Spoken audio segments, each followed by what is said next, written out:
Ketika Allah itu memiliki kasih, apakah neraka adalah kasih juga? Surga. Apakah ketika saya masuk neraka itu bukan kesakitan? Hanya mati saja begitu nggak ada kesakitan. Ya nanti orang sudah nggak peduli dong. Ayat juga yang mengatakan maka akan terjadi gertak gigi apa itu bagaimana tuh? Oh, saya ingin bertanya, Pak. Oh, silakan. Iya. Ketika Allah itu memiliki kasih, apakah neraka adalah kasih juga?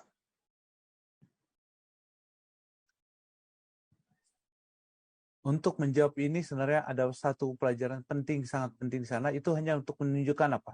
Pada kalau kita baca dalam tulisan-tulisan permulaan, itu menunjukkan kasih Allah. Kasih Allah kepada manusia yang berdosa, yang tidak mau bertobat. Itu menunjukkan kasih Allah. Makanya neraka itu dihadirkan. Itu menunjukkan kasih Allah. Karena manusia yang berdosa tidak dapat, bahkan Lucifer tidak dapat. Sebenarnya mau bahas ini sangat panjang, tapi saya coba akan meringkaskannya. Kalau kita lihat di dalam Wahyu pasal 12, bagaimana naga dikalahkan. Asal mula dosa. Pada saat mereka berperang di sorga. Berperang ini bukan berperang fisik. Bagaimana Lucifer tidak dapat lagi mempengaruhi malaikat-malaikatnya, malaikat yang lain. Sehingga sepertiga malaikat itu undur dari surga. Kenapa? Karena mereka tidak dapat lagi bekerja. Dikurung. Kalau di surga. Jadi mereka nggak punya kerjaan lagi. Mereka sudah bosan di surga. Tidak sanggup hidup di hadapan kemuliaan Allah. Dan pada saat itu mereka undur dan mencari tempat yang lain. Namun pada saat nanti yang kedua, pada saat kedatangan Yesus yang kedua kali, Yesus datang ada masa 1000 tahun, habis itu Yesus datang lagi untuk menciptakan dunia menjadi baru, dan setan dibinasakan beserta dengan pengikutnya, itu juga menunjukkan kasih Allah. Bahwa mereka tidak sanggup hidup di dalam kesucian. Bayangkan, contoh, di dalam Alkitab dikatakan bahwa jalan dunia yang baru itu jalannya terbuat dari apa? Emas. Dan pada andaikan seorang pencuri masuk dalam surga, apa yang dia pikirkan pertama? Jalan ini emas, saya akan coba mengkorek. Tapi tidak ada artinya emas itu. Emas itu kan jalan. Orang akan injak-injak. Jadi menderita dia. Andaikan diberikan izin di situ, dia akan menderita dan menderita dan menderita. Karena apapun yang dia lakukan, itu tidak ada artinya baginya lagi. Dia tidak menyukai berada di sana. Dan karena kasih Allah, maka dia diistirahatkan untuk selama-lamanya. Diistirahatkan untuk selama-lamanya. Bersama dengan Lucifer dan para pengikutnya. Itulah kasih Allah. Dan api neraka itu jangan berpikir api neraka itu seperti api dapur. Karena kan seorang selalu berpikir api neraka itu panas, api itu. Coba bayangkan api setan aja nggak bisa kebakar dengan api dapur. Jadi api neraka itu bukan seperti api dapur. Tapi api yang dapat menyucikan dunia ini. Yang membinasakan setan dan segala pengikutnya. Api kemuliaan Tuhan. Yang menyingkirkan mereka untuk selama-lamanya. Membinasakan mereka sampai selama-lamanya. Bukan dalam penyiksaan. Yang dibayangkan, yang selalu dikata-katakan orang bahwa neraka itu menyiksa. Tidak. Api itu akan habis. Jika kayu bakarnya sudah habis. Apa kayu bakarnya? Dosa. Jadi tidak kekal. Yang kekal adalah api neraka itu, yang kekal adalah apa? Kebinasaan yang kekal. Jadi tidak ada kekejaman di sana. Namun itu adalah kasih karunia Tuhan bagi orang-orang yang berdosa yang tidak mau bertobat. Dan kita dapat baca di dalam Alkitab pada saat pada saat Yerusalem itu turun dan pada saat mereka sebelum menyerang Yerusalem itu, mereka juga menyadari bahwa mereka layak untuk dibinasakan. Kenapa? Dan mereka juga mengatakan Allah itu adil. Jadi mereka menerima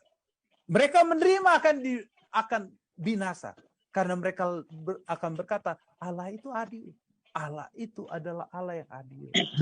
Jadi neraka adalah bentuk kasih Allah bagi orang yang berdosa yang tidak mau bertobat. Sama dengan kepada Lucifer yang tidak akan pernah bertobat lagi. Itulah kasih Allah itu. Mungkin inilah yang dapat saya jawab untuk sementara ini. Mungkin Bapak Simatupang. Oh. Saya mau tambahkan sedikit, sudah cukup jelas itu. Cuman bisa saya buat ilustrasi. Seperti kita orang tua yang mempunyai anak, lalu anak itu melanggar disiplin, lalu kita disiplin, apakah itu karena kebencian kita atau karena kasih kita? Karena kasih kita lah, mungkin kita pukul dia, atau kita centil dia, atau kita cubit dia, untuk supaya dia berubah. Kita sebagai orang tua juga harus adil. Ada anak 3, kalau yang 1 ini melanggar, kalau dia dipukul, kalau yang 2 nggak dipukul, tidak juga. Kita harus sama-sama memberikan keadilan kepada anak-anak kita. Itu yang saya rasa yang paling mudah bisa kita cerna. Terima kasih. Terima kasih. Tapi kalau zaman dulu itu mungkin berlaku Pak Simatupang. Tapi kalau zaman sekarang kita pelanggaran HAM itu dibilang mendisiplin anak. Saya rasa tidak ada pelanggaran HAM. Karena juga HAM juga melihat orang tua ini memukul atau mendisiplin, apakah oleh karena kebenciannya atau karena sayangnya. Nah kalau itu penganiayaan itu lain cerita. Itu baru pelanggaran HAM. Tapi kalau hanya untuk mendisiplin, itu untuk kebaikan anak itu. Terima kasih. Terima kasih.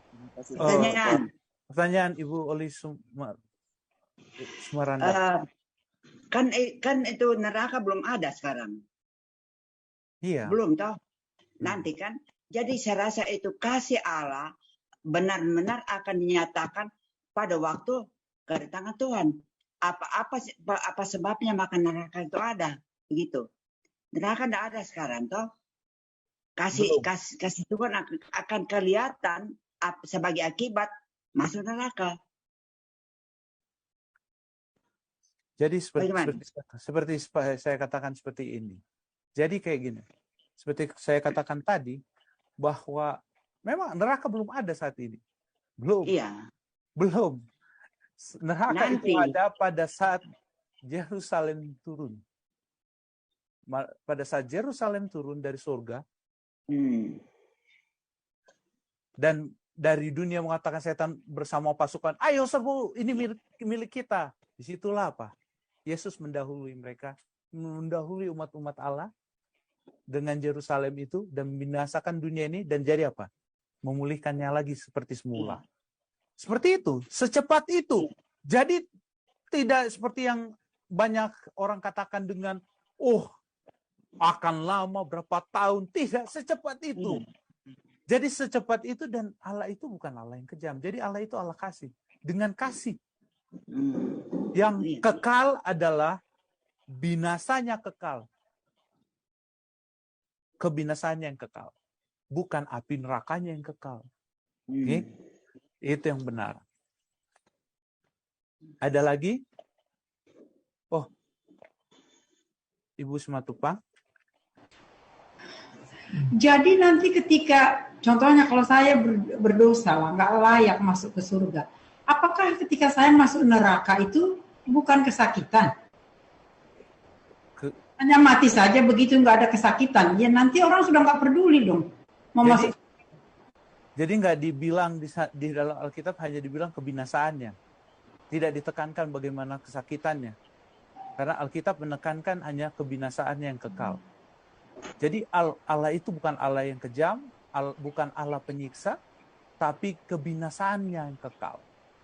Sama seperti Ada ayat juga yang mengatakan maka akan terjadi gertak gigi apa itu, bagaimana tuh? Itu pada saat 7 malapetaka. Itu akan terjadi gertak gigi. Memang 7 malapetaka itu pada saat turun, maka itu terjadi gertak gigi. Kenapa? Disitulah cawan Allah itu diturunkan.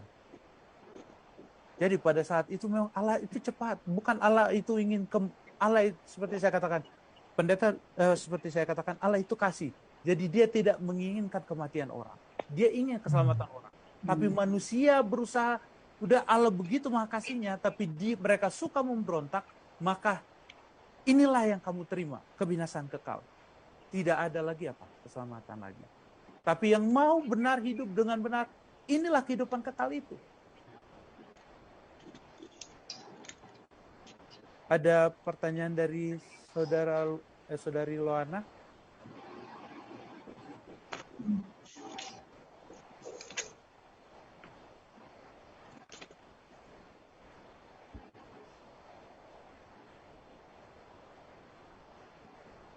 Dulu kan temanya dulu matikan.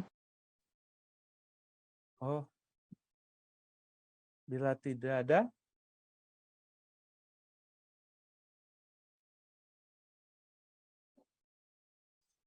ada lagi pertanyaan atau tambahan? Oh, Tante Sumaranda masih di-unmute.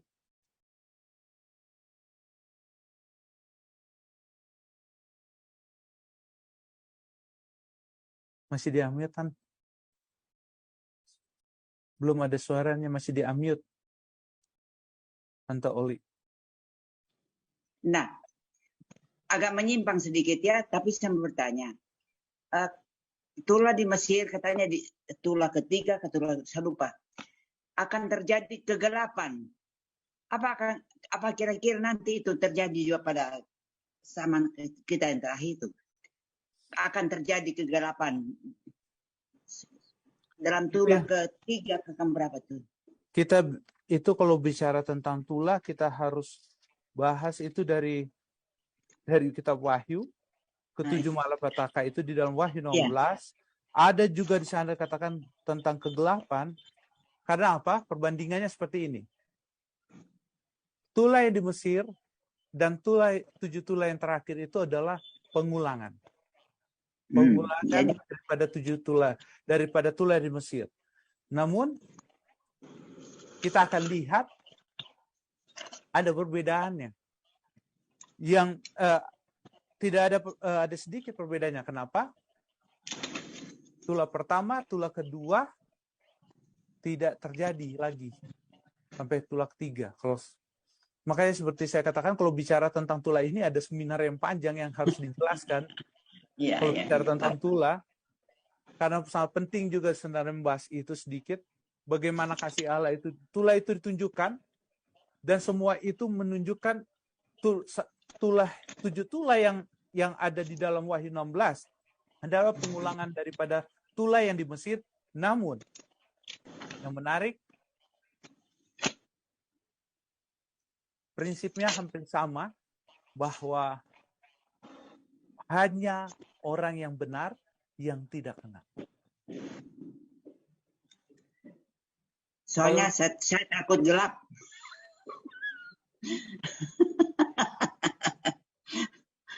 Jadi kan bukan hanya bicara, seperti saya katakan tadi, jangan sampai ketakutan kita terhadap tulah yang di dalam Wahyu 16 dan tulah yang di Mesir itu membuat iman kita lemah.